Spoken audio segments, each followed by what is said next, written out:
What happens when the heart of an empire, untouched for 1,000 years, finally stops beating? When the strongest walls fall, and a civilization, once thought eternal, collapses in a single moment? Constantinople wasn't just another city on the map. It was power. It was faith. It was a legacy. And when it fell, it didn't just change who ruled a patch of land. It changed the way the world moved, bought, and traded. This isn't just about battles and cannons. This is about the collapse of the old world and the birth of the new. Stick around as we uncover how one city's end became everyone's turning point. Right here on the Edutaining History channel. Can a city carry the weight of 2 continents and still stand proud? Can bricks and stone turn into legends that shape the world's future? Constantinople didn't just sit between Europe and Asia. It ruled the space between ideas, religions, and empires. Built by Constantine the Great, it was more than just a capital. It was meant to outlive Rome, and in many ways it did. The city had a kind of magic. Massive walls that stood like guardians for centuries. Streets filled with traders from every corner of the known world. Churches, mosques, and palaces told stories in gold and marble.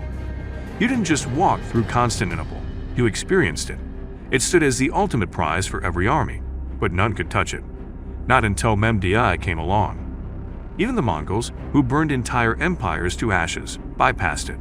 But no wall lasts forever, and no city, no matter how mighty, escapes time. The siege that changed everything. What kind of man looks at an undefeated city and sees it as a challenge, not a warning? What drives a 21-year-old sultan to believe he could do what hundreds before him couldn't? Mehmed II wasn't just aiming for victory. He was aiming for immortality. He gathered one of the most advanced armies of the time, not just in size but in strategy and technology. His secret weapon. Cannons, but not just any cannons, the kind that shattered walls thought to be unbreakable. Constantinople didn't fall overnight. The siege lasted 53 days. The defenders were vastly outnumbered, but they fought like they had nothing left to lose, and they didn't. Behind those walls were not just soldiers, but families, faith, and the fading light of an empire that had lasted over 1,000 years. Still, the odds were too great. On May 29, 1453, the walls gave in, the city gates were overrun, and the mighty capital fell. But that moment wasn't just about a flag changing on a pole. It marked a dramatic shift that rippled across the globe. A trade world flipped upside down. What happens when your shortcut to the east suddenly closes? When your silk, spices, and silver are now behind enemy lines?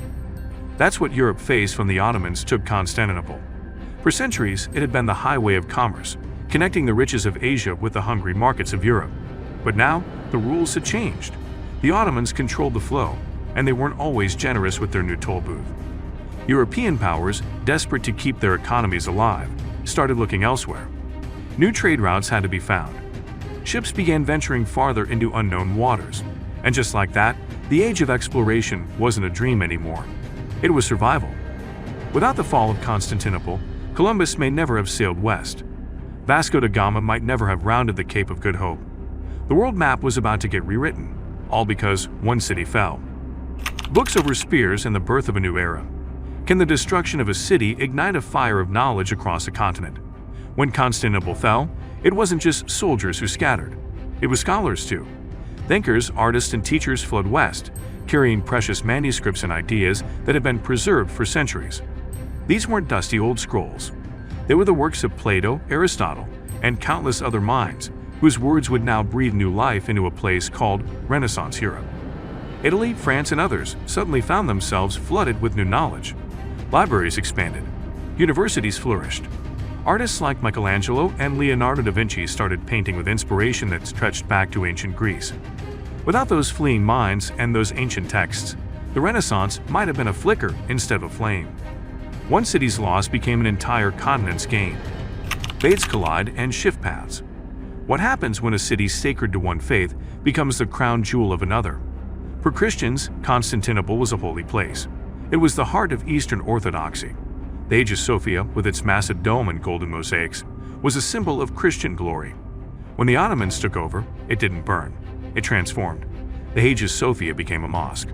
And with that change, the religious power map of the world started to shift. Russia, watching from the north, saw itself as the new guardian of Eastern Orthodoxy. It started calling Moscow the Third Rome. The Vatican, too, felt the loss. The unity of Christendom had been shaken. Meanwhile, Islam had a new symbol of triumph. This wasn't just about who worshipped where. It was about identity, about survival, and about who would guide the spiritual path of millions for centuries to come. The Ottoman power surge. Can one victory launch an empire into overdrive? That's exactly what happened after the fall.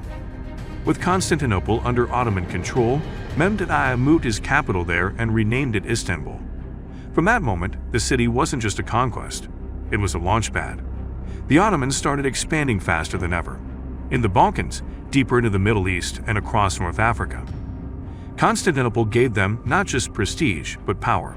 It was a global statement that the Ottoman Empire was here to stay. For over 400 years, they would dominate trade, culture, and politics from this very seat. But here's what many people miss. The Ottomans didn't erase the city's past. They built on it. They kept the roads, the aqueducts, even parts of the Byzantine bureaucracy. They added mosques, markets, and schools. They turned a Christian empire's capital into the heartbeat of the Islamic world without wiping its slate clean. Political shockwaves through Europe. How do kings and queens react when they realize they're not the biggest force on the board anymore? The fall of Constantinople woke up Europe like a slap in the face. If the mighty Byzantines could fall, who was safe? The response? More armies, more walls, more alliances. Countries started banding together to stop the Ottoman advance. The Holy Roman Empire tried. Spain and Portugal fortified their coastlines. Even tiny kingdoms began pouring money into defense. It was fear that brought them together. Fear that they might be next. This urgency also pushed European rulers to tighten control at home. Centralized monarchies became more common. Standing armies became the norm. The old feudal systems started to fade. Politics got more serious, more brutal, and more focused on survival. A city that still echoes today. How does a city that fell over 500 years ago still speak through the stones of a modern metropolis? Walk through Istanbul today, and you're not just seeing a Turkish city. You're seeing layers of empires, Roman columns, Byzantine churches, Ottoman palaces, all stacked into one timeline. Constantinople lives on, not just in museums or history books, but in architecture, language, food, and identity. It's a living symbol of how history doesn't just vanish, it transforms. And the fall of this city is a reminder of how quickly power can shift, how legacies can bend, and how one moment can echo for centuries.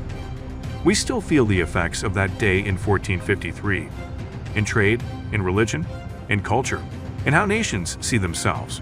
It's not just a story from the past, it's a lens to understand the present.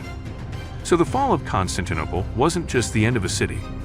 It was the spark that set the world on a whole new path. From shifting religions to launching explorations, from changing borders to sparking ideas, it shaped the modern age in ways we still feel today. And that's why history matters. It explains the world around us. If you found this journey through time as fascinating as we did, hit that subscribe button and join us here, the Edutaining History channel, where we bring the past back to life every single week.